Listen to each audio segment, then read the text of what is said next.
structures of central bank. Then in the book, they discussed about the European Central Bank, the Euro system, and the European system of the central banks.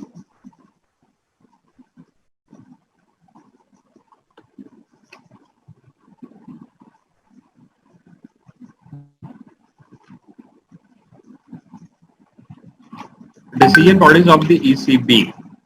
We have discussed this out. So the three main decision making bodies of the European central banks are the Governing Council, the Executive Board, and the General Council.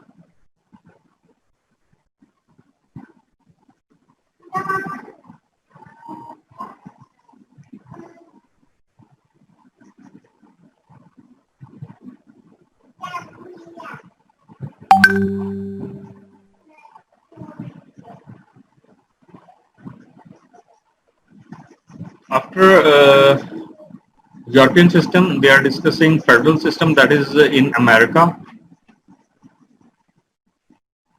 then Bank of England, Brexit and the BOE, Bank of Canada, Bank of Japan, China, and emerging market economies.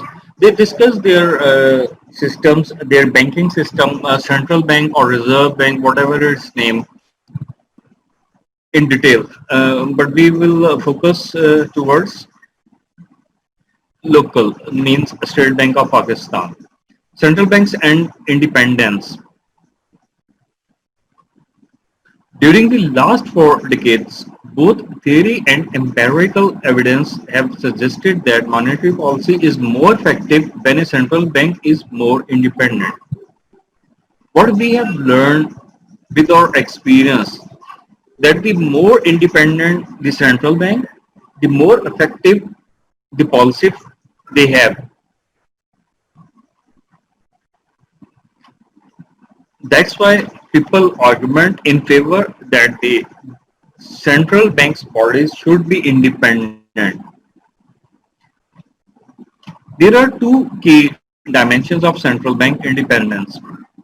How we can get them independent, and what are the areas where they should be have an independent policy. Number one, goal independence, which encompasses the institutional characteristics that insulate the central bank from political influence in defining its monetary policy objectives. Just like their broad goals in achieving the economy, they should be politically free from the government. And that's only possible if the central bank body is not under the influence of government. Otherwise, whatever the government can, they will use the central bank as per their goals and policies, which may or may not be beneficial for the economy or in the long term for the infrastructure also. Then where they need independence is instrument independence, which refers to the ability of the central bank to freely implement policy instruments in its pursuit to meet the monetary goals. Then they should have free hand to make policies to achieve those goals. And they can make independent policies only if they are independent themselves. Central banks and there are three arguments of central bank independence. Those people who give arguments in favor of independent central bank bodies, they say the main arguments for central bank independence focuses on potential inflationary biases that are likely to exert themselves as a result of political pressure to boost output in the short run. This tends to lead a political business cycle in which these expansionary monetary policies are reversed after the election to limit inflation, thus leading to booms and bursts in the economy. The main reason, they say, if the central bank is not independent, then the political government may use it to control the prices by inflation. Inflation is the main tool which is used to regulate the economy. And if we give a free hand to the political governments to make their own policies, they may create inflation. Just like the government is in shortage of funds, they may print more currency notes just to meet their expenses.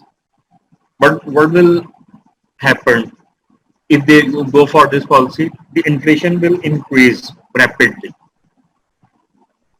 but they can get a short-term political benefits out of that. But when the government change, they will next government they will revert the policies, and in that case, the economy will go in booms and busts because all policies are not stable and in long run policies. They are using very short run policies. The second argument for central bank independence is that the public generally distrust politicians in regard to making politically motivated decisions and their lack of expertise in conducting monetary policies.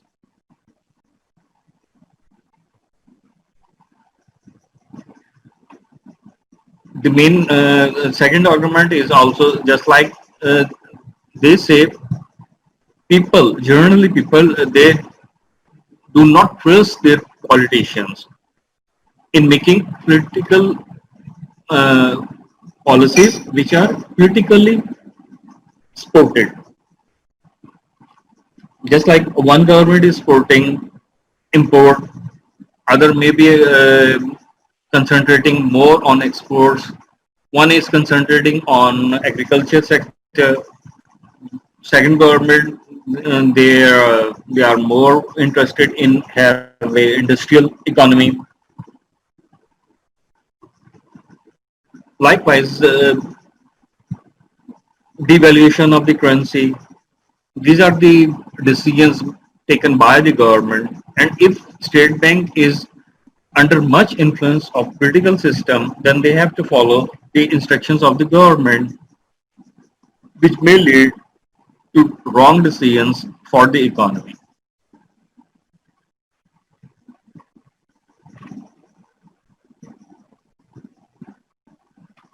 The third argument for central bank independence is that politicians often opt for more central bank independence when there is disagreement between policymakers regarding unpopular macroeconomic decisions. The politicians grant more independence to the central bank in order to avoid public criticism. This was the case in many EMEs that were forced to float or liberalize their domestic currencies in order to integrate with global financial markets. The third argument is that when government sees that there is a problem with their decisions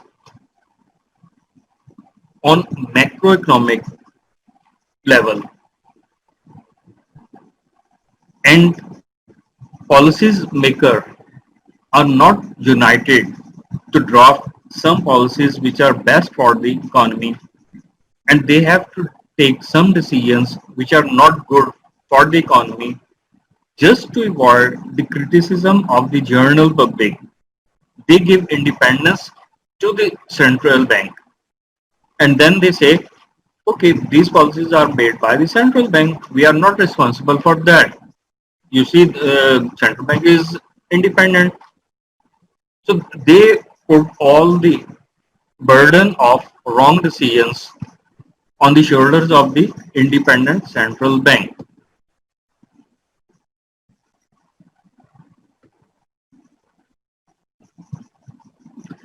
The main argument against central bank independence is that macroeconomic stability can be best achieved if monetary policy is properly coordinated with fiscal policy. As the government is responsible for the country's macroeconomic performance, it must have some control over monetary policy. The main argument which is given against the independent central bank is that The government is responsible for the overall growth of the economy, stability of the country. That's why they should be in power and in control of central bank, which is a major player in stabilizing the economy. As the government is responsible for the country's macroeconomic performance, because the overall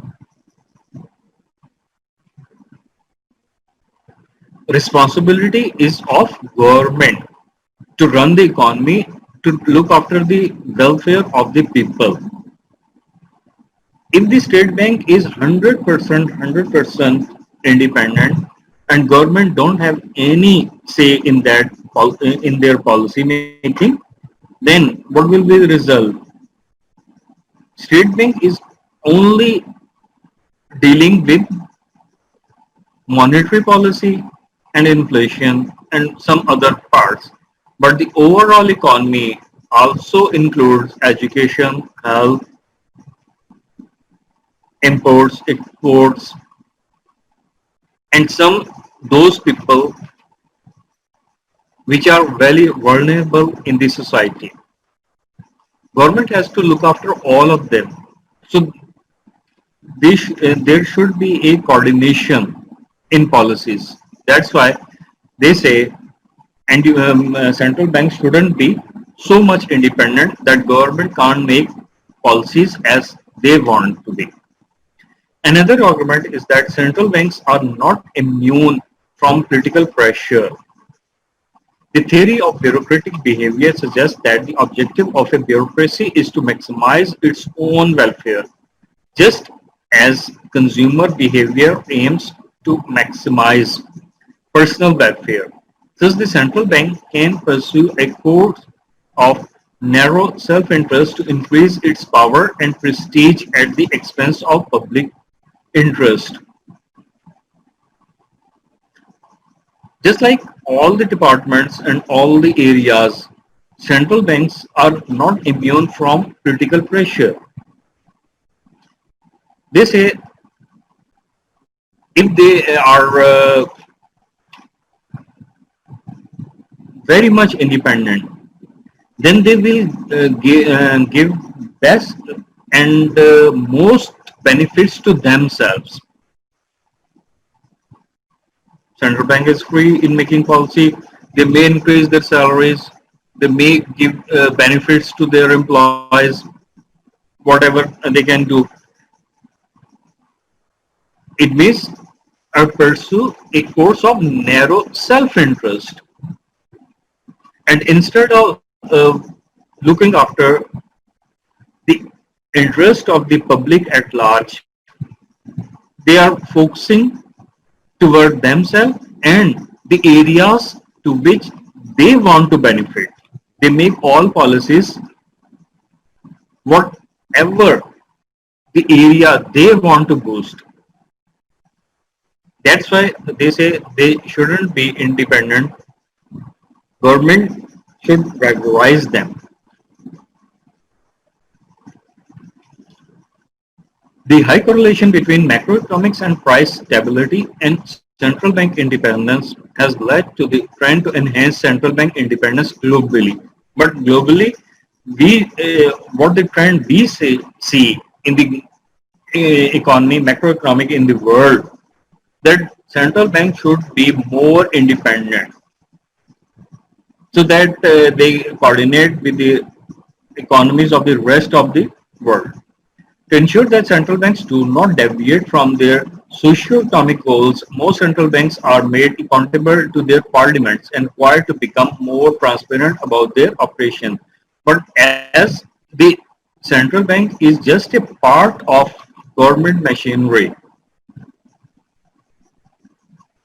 in order that they shouldn't deviate from the social economic goals of the government, central banks should be made not so much independent that they can deviate or go against the government policies. While the Federal Reserve has historically been more independent than most other central banks. The structure and the level of political independence of the European Central Bank made it even more independent. The central bank has been traditionally something. Okay, so this was the chapter. Now we have to go through the some rules regulation of the State Bank of Pakistan, because we are focusing more on Pakistan economy and Pakistan financial institutions. In the book, they have discussed the European, American, and Japanese and Canadian other. In course pack, you have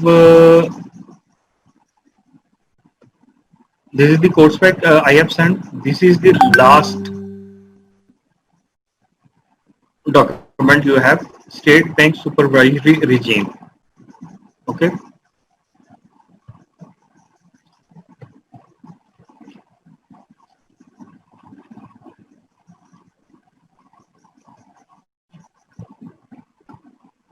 Please clear this screen.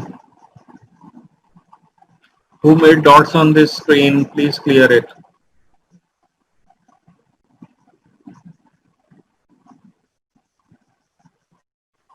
We have two main things in any central bank, just like in State Bank of Pakistan. We have discussed the objectives of the supervision. Why State Bank is supervising the economy. And number two, supervisory process. How they supervise. What are their objectives and how they supervise the economy. But first they discuss the statutory framework.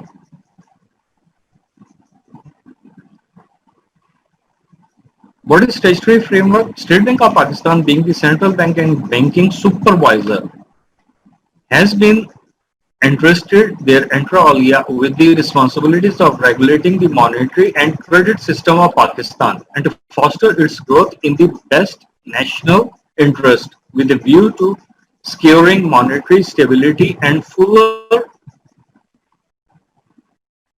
utilization of the country's productive resources. As you know, the State Bank of Pakistan is responsible and have a role of banking supervisor.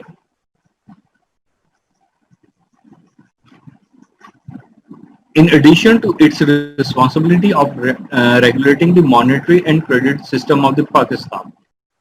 Under the prevalent legislative structure, the State Bank of Pakistan regulates number one, banks, number two, DFIs, means development finance institutions, microfinance banks, MFBs, exchange companies, EC, payment service providers, operators of payment systems, or issuer of payment instruments and credit bureaus.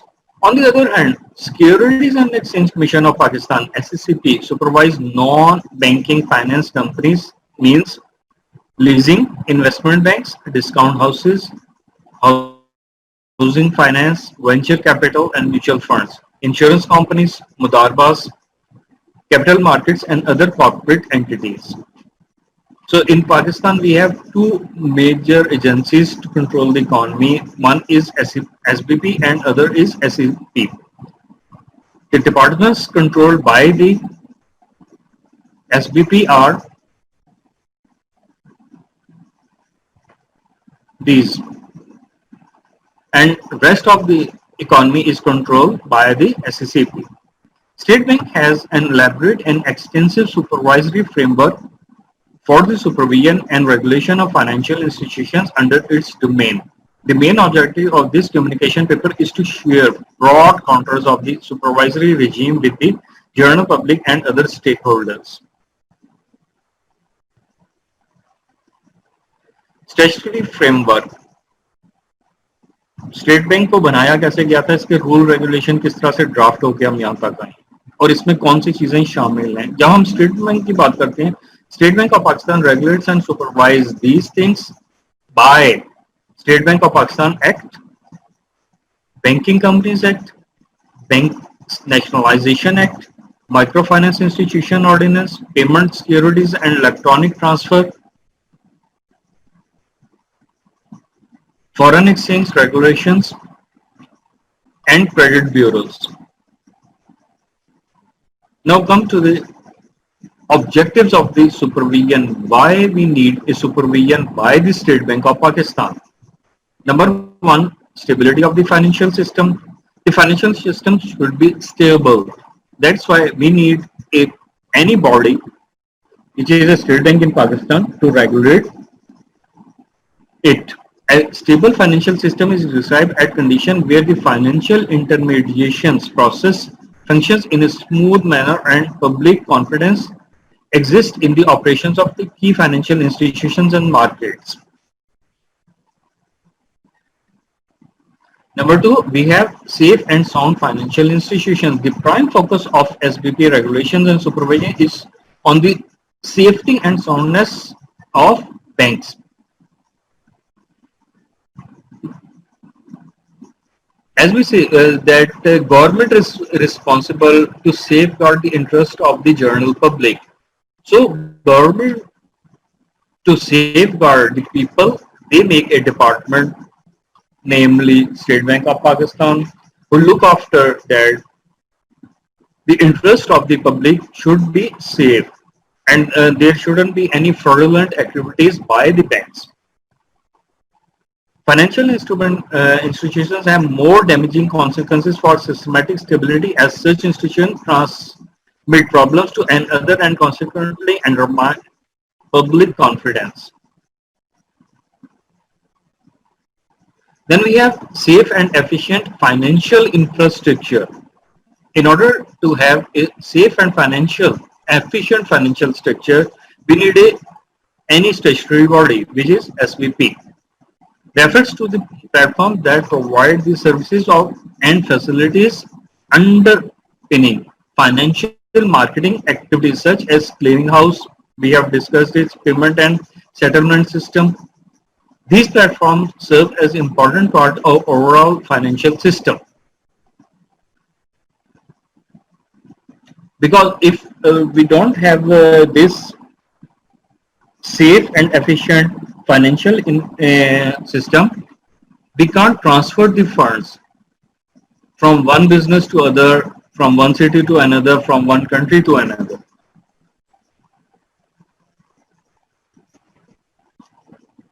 Transparent and fair dealing financial institutions.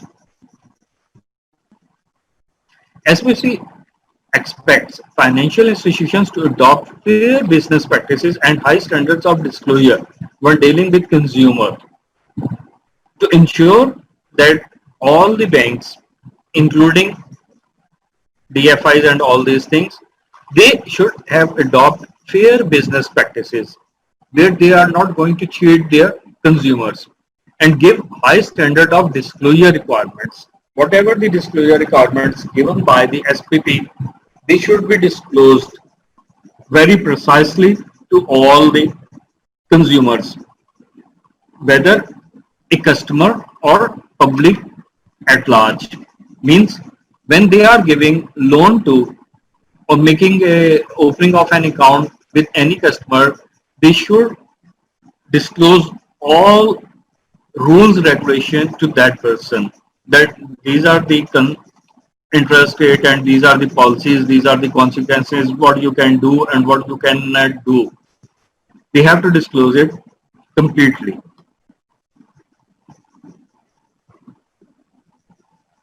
Then how they supervise? We discussed the roles, what they will do, and now how they can do. The supervisory process of State Bank of Pakistan emphasis on assessment of risk and their mitigation. Number one, they emphasis on the assessment of risk, how risk is calculated and how it is controlled and all these things. Maintains high standards in financial supervision.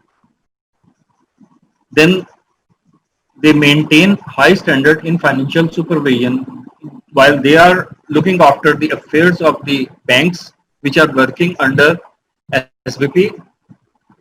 They will follow the strict financial, you can say, policies and standards framed by different agencies, endeavor to reduce the risk and impact of failure of any institution. They will try their best that none of the institutions working under their roof will collapse or go in failure, so that the loss will, in the last loss will be transferred to the general public. So they have to safeguard the general public, that the banks should be run in such a way that there will not be a huge losses. Places principal responsibility for risk oversight on the institution's board and management. Then they have some their person on the board of directors of the banks. So while banks are making policies and doing whatever they want, they are doing, State Bank of Pakistan should already know, because one of their person is there in their board of directors of say National Bank of Pakistan, B Bank of Pakistan, State and any other bank. They have their nomination on their board of directors. Relies on timely, accurate, and adequate disclosure. All the financial disclosure should be on time, accurate, and adequate. Adopts a consultative approach to regulating the industry. Then they work with the banks as advisor to them, how they can control the economy, how they can boost any sector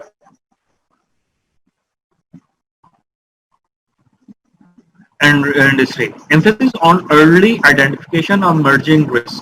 And another important played by the state, they identifying the upcoming risks, the risk which may come and which they are seeing that these are the emerging.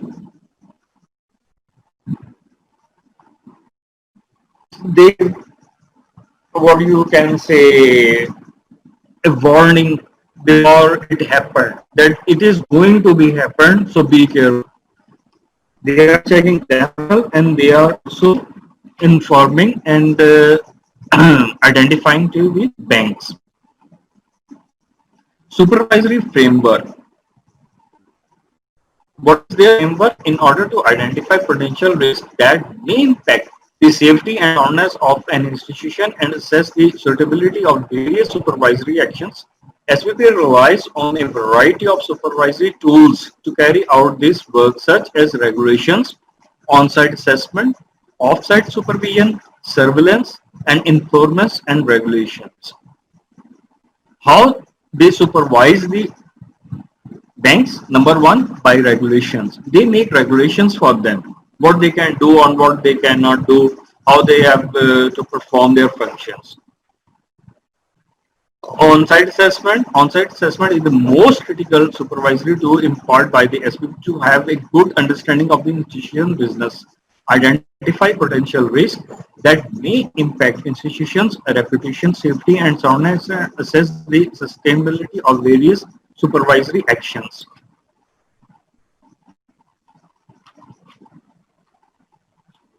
On-site methodology.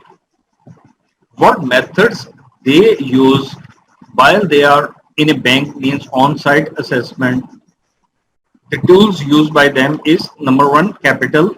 It is evaluated in relation to SPB's capital adequacy requirements and overall financial conditions of the bank. We have last minute and I'll come.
Methodology. How they will on-site assess and control the banks. The main sectors in a bank which are to be looked after, which we have already discussed while discussing the commercial banks. That number one, their capital requirement that should be adequate. That asset quality management, how they are managing their assets, classification on non-performing asset and all these things. Management, what is their internal management and control, who is controlling the funds and all these things. Earnings, it is examined on the basis of quality and quality of earnings and the ability to support present future operations, coverage of the losses and build up of adequate capital. Liquidity, how liquid they have and how much funds they have at their on their hand to meet their obligations. System and controls. The evaluation methodology of SBU includes an assessment of the adequacy of the systems and methodology is followed. The inherent degree of an institutionalized approach and analysis of the contribution made to the control process at various organization level. They have to look after their internal systems and controls and to have a check on it that if they have adequate systems and check and balance in their bank. Offsite supervision. What is offsite supervision? Offsite supervision is another important and critical supervisory tool of the State Bank of Pakistan, in also used to reinforce the on-site assessment. It is continuously supervision process wherein regular meetings with the institutions are held, audit reports on the institution and regulatory returns are reviewed.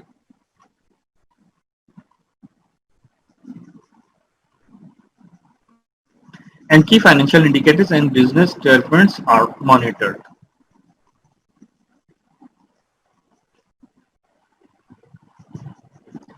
Then we have surveillance. Also monitors liquidity position of the financial institution and conduct stress testing. Financial institution under State Bank of Pakistan mandates are required to maintain a prescribed level of cash reserve and liquid assets which their demand against their demand and time liabilities in local currencies. Moreover, banks which maintain foreign currency deposits are also required to keep a prescribed level in the cash reserve account and special cash reserve account with the State Bank. Failure to maintain the required amount of reserves attract penalty under provision of law and regulations. This is the surveillance that they have to check that all the banks are maintaining the adequate cash levels which is are mandatory by the law and some excess reserves to meet their cash requirements. Enforcement and regulation. SBP is empowered to take regulatory actions against those institutions that breach rules. As State Bank is the regulatory authority, that's why we give them a power to make rules regulation, to impose penalties, and to collect those penalties in order to make all the banks, commercial banks, to work properly.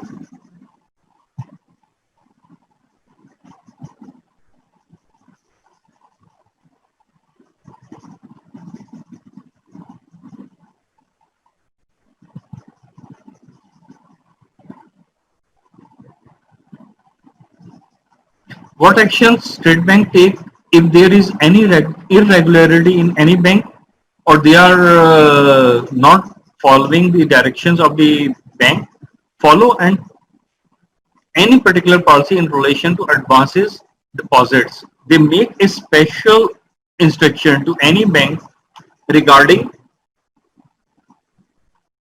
advances and deposits.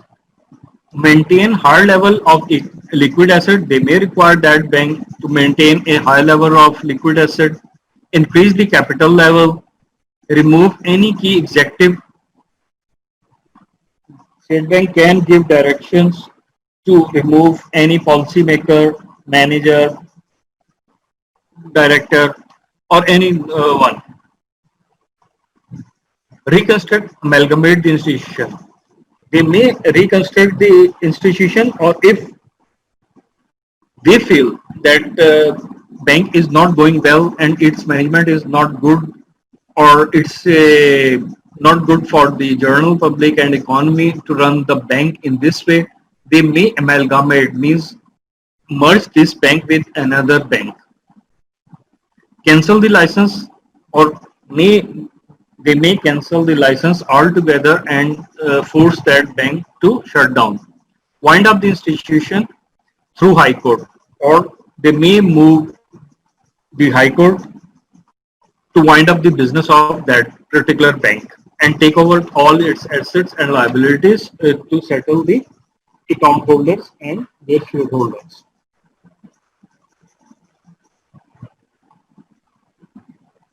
Now you may go these in detail, and then you may note down any questions and any problems you are facing in understanding the State Bank of generally in the world and particularly in Pakistan, their rule regulations and how they are conducting their business.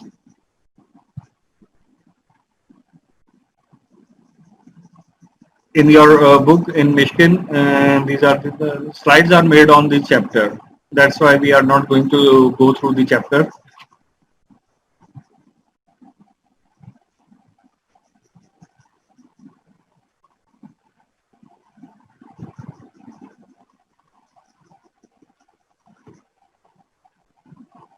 The next we will go through conduct of monetary policy. In next lecture we will cover this chapter.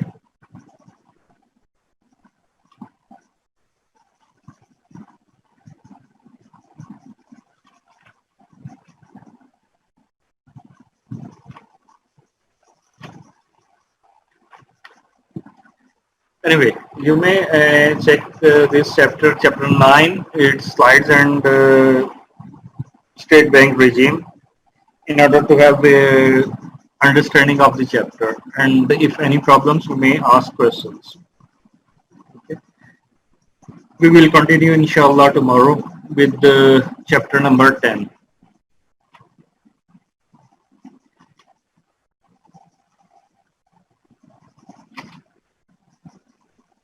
Okay, thank you very much.